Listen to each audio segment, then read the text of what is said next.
Welcome to episode 4 of History and Shakers with B. Orilabawaye.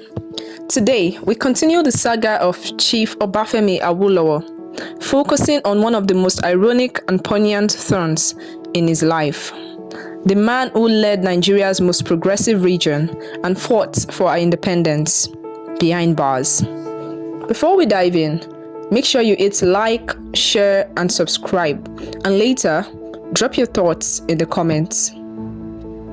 It was one of history's ironies that a man who spearheaded extraordinary developments in Western Nigeria would soon find himself stripped of office, dignity, and liberty. From 1954 to 1959, as Premier of the Western region, Awolowo built a legacy. A free primary education system that ballooned enrollment from less than 500,000 pupils to over 1 million. Universal post-secondary scholarships, rising from 200 to 1,200 annually. The first African television station, WNTV.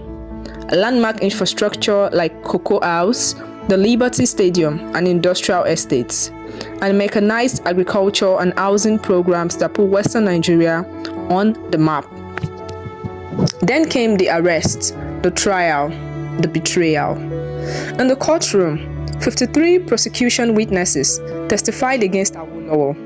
Many were former political associates. Dr. Sonia Onobamiro, once Western Region's Minister of Education, stood as a star witness against his former colleague.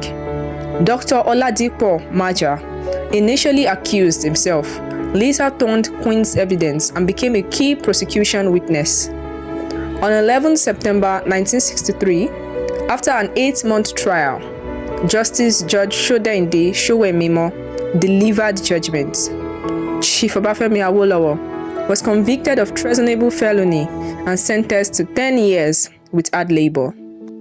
17 of his lieutenants received prison terms of varying lengths. Awolowo's response was unbowed and eloquent. In his allocutus, he proclaimed, "I must say, I do not agree with your lordship's verdict and the premises on which it is based. For upwards of 30 years, I have been in politics in Nigeria. I have, with others, fought against British imperialism with all my might. Together with other nationalists, we have successfully thrown out British imperialism and enthroned Africans in positions which they never dreamt of occupying.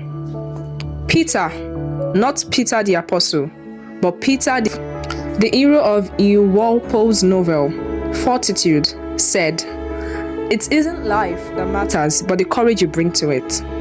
After life had done terrible things to Peter, he heard a voice that said, 'Blessed be all sorrow, hardships, and endurance that demand courage. Blessed be these things, for of these things cometh the making of a man.' In the words of Peter, blessed be your verdict. And I say in advance, blessed be the sentence which your lordship may pass on me." While he was convicted and imprisoned, the trial remains controversial, with many historians arguing that political motivations and weak prosecution evidence played a decisive role. Even in prison, Awolowo's spirit remained unbroken. He refused to beg for mercy, believing firmly that his incarceration would one day strengthen the institutional foundations of Nigerian democracy and federalism. This was episode 4 of History and Shakers. Chief Awolowo behind bars. A moment of trial, betrayal, and yet unbowed resolve. If this episode struck a chord with you, I invite you to drop your comments below. Tell us what you think of this part of the story. Don't forget to like, share, and subscribe. The journey continues in episode 5, where we follow Awolowo's life in prison, his release, and his triumphant return to national leadership.